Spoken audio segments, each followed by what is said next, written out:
haïtienne avec le Dieu Tout-Puissant. Préambule.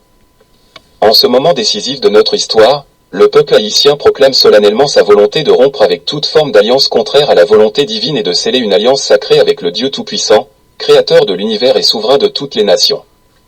Par la présente déclaration, la nation annule et révoque toute alliance impie ou morbide conclue par certains dirigeants du passé, que ce soit de manière formelle ou tacite. L'un d'eux avait même osé proclamer publiquement: j'ai fait un pacte avec la mort. En opposition à de telles paroles, le peuple haïtien affirme sa foi dans le Seigneur de toute la terre et proclame sa souveraineté sur la destinée nationale.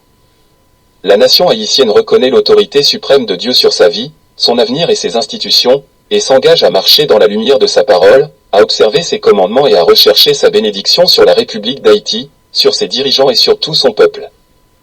Le pacte de la nation avec Dieu est constitué des 5 clauses fondamentales ci-après énoncées.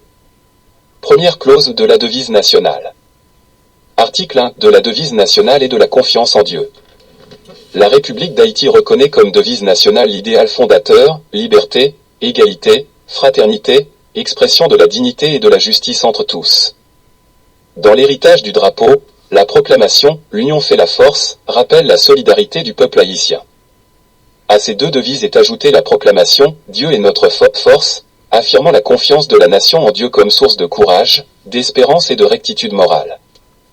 Deuxième clause du respect de la vie. Article 2 du respect de la vie. La vie humaine est sacrée et ne peut être ni supprimée ni profanée. L'État reconnaît ce principe et en assure la protection, conformément au commandement moral « Tu ne tueras point ». Tous les citoyens ont le devoir de protéger la vie et de bannir toute forme d'atteinte volontaire à l'intégrité d'autrui. En présence d'un décès, chacun doit faire preuve de respect et de compassion envers la victime et sa famille. En cas de massacre ou d'homicide collectif, l'État décrète un deuil national et met le drapeau en berne sur tout le territoire. Troisième clause Jour national d'action de grâce. Article 3 du jour d'action de grâce. Il est institué en République d'Haïti une journée nationale d'action de grâce dédiée à la reconnaissance envers Dieu pour les bienfaits accordés à la nation. Cette journée est déclarée jour férié et chômé sur toute l'étendue du territoire national.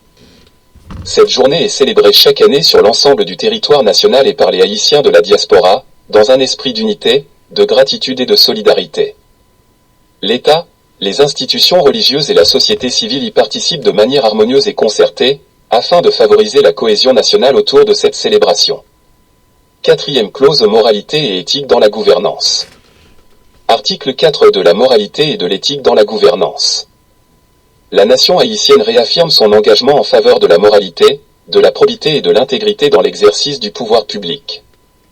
Nul ne peut diriger l'État sans être reconnu pour sa conduite exemplaire. Il est institué une commission nationale d'éthique chargée d'évaluer l'aptitude morale, civique et intellectuelle de tout candidat aux plus hautes fonctions de la République.